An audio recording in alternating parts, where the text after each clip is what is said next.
Assalamualaikum warahmatullahi wabarakatuh. Selamat datang di channel Privat Akuntansi. Apa kabar teman-teman semua? Saya doakan semoga dalam kondisi sehat selalu.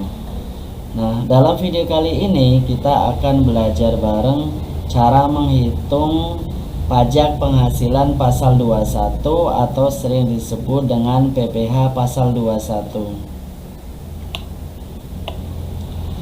Subjek dan objek pajak PPh pasal 21. Subjek pajak PPh pasal 21 secara garis besar terbagi menjadi 6, yaitu yang pertama adalah pegawai, kemudian bukan pegawai, mantan pegawai, penerima pensiun, dewan komisaris yang tidak merangkap sebagai pegawai tetap di perusahaan yang sama, dan yang terakhir adalah peserta kegiatan. Sedangkan objek PPh pasal 21 secara umum terbagi menjadi 5, yaitu yang pertama penghasilan dari menjalankan usaha.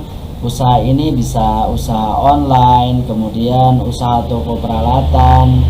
Yang kedua adalah penghasilan dari pekerjaan bebas. Nah, pekerjaan bebas ini misalnya penghasilan dari menjadi dokter, kemudian pengacara, dan yang ketiga adalah penghasilan dari pekerjaan, misalnya bisa berupa gaji direktur, dan yang keempat adalah penghasilan dari modal, contohnya adalah dividen dan royalti.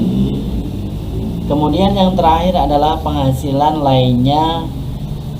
Jadi penghasilan lainnya itu adalah penghasilan yang tidak bisa dikategorikan ke dalam 4 penghasilan di atas. Jadi di cover atau dimasukkan ke dalam penghasilan lainnya.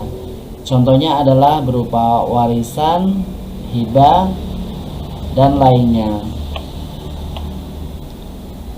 Sebelum kita masuk ke teknis penghitungan PPh pasal 21, ada hal-hal yang perlu kita ketahui terlebih dahulu agar nantinya mempermudah pemahaman kita pada saat proses praktek penghitungan PPh pasal 21. Hal-hal tersebut diantaranya adalah yang pertama terkait dengan status subjek pajak. Jadi status subjek pajak ini bisa berupa tidak kawin tanpa tanggungan atau biasa ditulis TK_0, kemudian bisa kawin tanpa tanggungan, kawin dengan 1 tanggungan, kawin dengan 2 tanggungan, dan terakhir adalah kawin dengan 3 tanggungan. Nah, tanggungan di sini maksimal adalah 3 orang. Kemudian yang kedua terkait dengan biaya jabatan. Jadi tarif biaya jabatan ini adalah 5% dikali penghasilan bruto, maksimal adalah 500.000 per bulan atau 6 juta per tahun. Biaya jabatan ini adalah biaya untuk mendapatkan, menagih, memelihara penghasilan, sehingga semua pegawai baik tetap maupun tidak tetap mendapatkan pengurangan biaya jabatan sebesar 5%. Tanpa memandang apakah pegawai tersebut memiliki jabatan ataupun tidak, misalnya jabatan sebagai direktur, jabatan sebagai pegawai. Kemudian tentang penghasilan tidak kena pajak atau PTKP. PTKP per tahun adalah 54 juta rupiah atau 4.500.000 per bulan. Kemudian apabila ada tambahan kawin maka besarannya adalah 4.500.000. Tambahan tanggungan 4.500.000 per orangan, maksimal 3 orang. Namun untuk memenuhi syarat perpajakan atau bisa dikurangkan sebagai PTKP, maka harus memenuhi syarat, yaitu minimal 2 syarat. Syarat yang pertama adalah memiliki hubungan sedarah dan semenda dalam garis keturunan lurus serta anak angkat. Contohnya bisa anak, kemudian orang tua, mertua, dan anak angkat. Kemudian yang kedua, tanggungan tersebut tidak memiliki penghasilan dan seluruh biaya hidupnya ditanggung oleh wajib pajak. Jadi kalau misalkan teman-teman memiliki orang tua yang kaya atau mungkin katakanlah mampu, meskipun orang tua ini termasuk memiliki hubungan saudara, maka hal tersebut secara pajak tidak bisa menjadi pengurang PTKP karena tidak memenuhi salah satu atau kedua syarat di atas. Kemudian yang terakhir terkait dengan tarif PPh 21. Jadi tarif PPh 21 itu adalah tarif progresif, di mana level pertama adalah 5%, kemudian level kedua adalah 15%, level ketiga adalah 25%, dan yang terakhir adalah 30%. Nah, sudah ada gambaran kan terkait dengan hal-hal apa sih yang perlu ketahui terkait atau yang berhubungan dengan PPh 21. Nah, mari kita langsung masuk ke contoh perhitungan agar mempermudah pemahaman kita. Jadi di sini si Arya pada Januari tahun 2020 bekerja sebagai pegawai tetap di PT Maju Terus dengan gaji per bulan adalah 9.500.000 dan si Arya ini sudah memiliki NPWP. Kemudian si Arya ini mendapat tambahan lembur dan transport masing-masing 2.400.000 dan 875.000. Status Arya ini adalah kawin dengan satu anak atau bisa ditulis K_1. Nah, PT Maju Terus ini ikut program jaminan ketenagakerjaan di mana perusahaan menanggung premi JKK sebesar 1% dan JKM 0,3% dari gaji Arya. Kemudian perusahaan juga membayarkan iuran jaminan hari tua setiap bulan sebesar 3,7% dari gaji Arya, dan Arya sendiri menanggung atau membayar sebesar 2% dari gajinya. Nah, Arya ini juga membayar iuran pensiun sebesar 35.000 per bulan. Nah, inilah pembahasannya. Langkah pertama adalah kita hitung dulu penghasilan bruto selama sebulan, yaitu dimana komponennya adalah terdiri dari gaji di sini 9.500.000. Kemudian yang kedua ada tambahan lembur 2.400.000, kemudian tunjangan transport 800.075, kemudian premi jaminan kecelakaan kerja dan premi jaminan kematian. Nah, kenapa sih premi jaminan kecelakaan kerja dan premi jaminan ini menjadi penambah penghasilan bagi pegawai tetap atau wajib pajak di sini? Karena ini dibayarkan oleh perusahaan sehingga menambah penghasilan bruto. Jadi di sini premi jaminan kecelakaan kerja atau JKK adalah 1% dikali dengan gaji pokok, maka ketemulah nilai 95.000. Kemudian premi JKM-nya 0,3% dikali gaji pokok, hasilnya adalah 28.500. Kemudian kita jumlahkan semua komponen penghasilan ini. Setelah kita jumlahkan, dapatlah hasil 12.898.500. Kemudian langkah kedua adalah kita hitung pengurang dari penghasilan bruto, di mana pengurang ini komponennya adalah berupa biaya jabatan sebesar 5% dikali dengan penghasilan bruto. Ingat ya bahwa penghasilan jabatan ini dikali dengan penghasilan bruto, bukan dikali dengan gaji pokok. Nah, jadi 5% ini dikali jumlah penghasilan bruto, kalau kita hitung maka hasilnya adalah 644.925.000.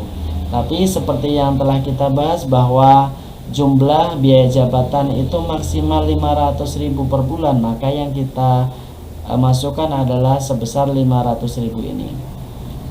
Kemudian komponen pengurang berikutnya adalah biaya pensiun. Jadi di sini Arya membayar 35.000 per bulan.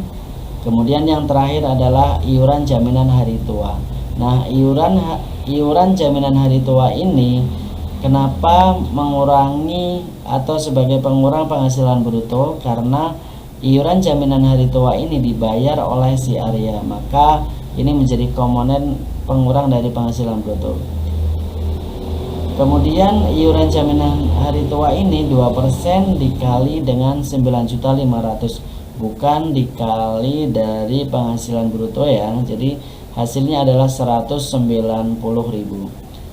Kemudian kita total seluruh pengurang penghasilan bruto, yaitu sebesar 725.000. Kemudian kita hitung penghasilan neto sebulan. Penghitungan penghasilan neto sebulan ini didapat dari penghasilan bruto dikurangi jumlah pengurang, sehingga nilainya adalah 12.173.500. Setelah ketemu penghasilan neto sebulan, maka kita kalikan 12 atau kita setahunkan. Jadi kenapa disetahunkan? Karena asumsinya si Arya ini akan bekerja sampai dengan akhir tahun atau periode laporan keuangan, sehingga hasilnya adalah 146.082.000.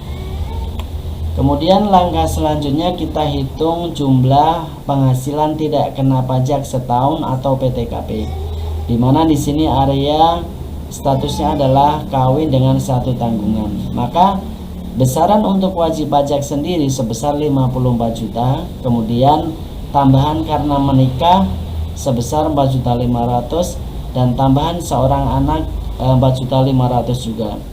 Kemudian kita total PTKP hasilnya adalah 63 juta selama setahun.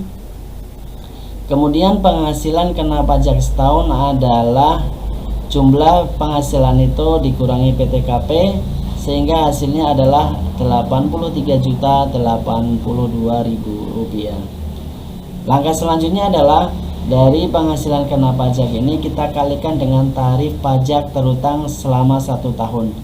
Jadi tarif pertama adalah 5% dikali 50.000. Maaf, tarifnya adalah 5% dikali dengan 50 juta, maka hasilnya adalah 2.500.000. Kemudian tarif yang kedua adalah 5%.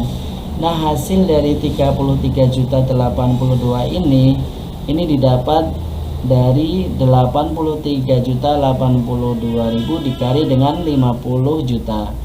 Maka hasilnya adalah 33.082.000 dikali 15% adalah 4.962.300. Kemudian kita jumlah PPh terutang setahun sebesar 7.462.300. Karena kita ingin menghitung PPh terutang selama sebulan atau dalam hal ini adalah bulan Januari, maka jumlah PPh terutang selama setahun ini dibagi dengan jumlah bulan, yaitu sebesar atau sebanyak 12, sehingga ketemulah angka 621.858. Nah, perlu diingat teman-teman bahwa dalam peraturan pajak itu PPh terutang dibulatkan ribuan penuh ke bawah, sehingga PPh terutang yang kita bayarkan adalah sebesar 621.000. Demikianlah pembahasan perhitungan PPh 21 untuk subjek pajak pegawai tetap. Semoga video ini bermanfaat. Saya mohon maaf apabila ada kesalahan maupun kekurangan dalam penyampaian. Hal ini dikarenakan keterbatasan pengetahuan saya, dan sekali lagi tidak ada maksud untuk mengajari maupun menggurui teman-teman semua. Niat saya hanya ingin berbagi. Jangan lupa subscribe, share video ini jika dirasa bermanfaat, dan silahkan tulis komen jika ada kritik, saran maupun pertanyaan. Sampai jumpa di video-video berikutnya. Wassalamualaikum warahmatullahi wabarakatuh.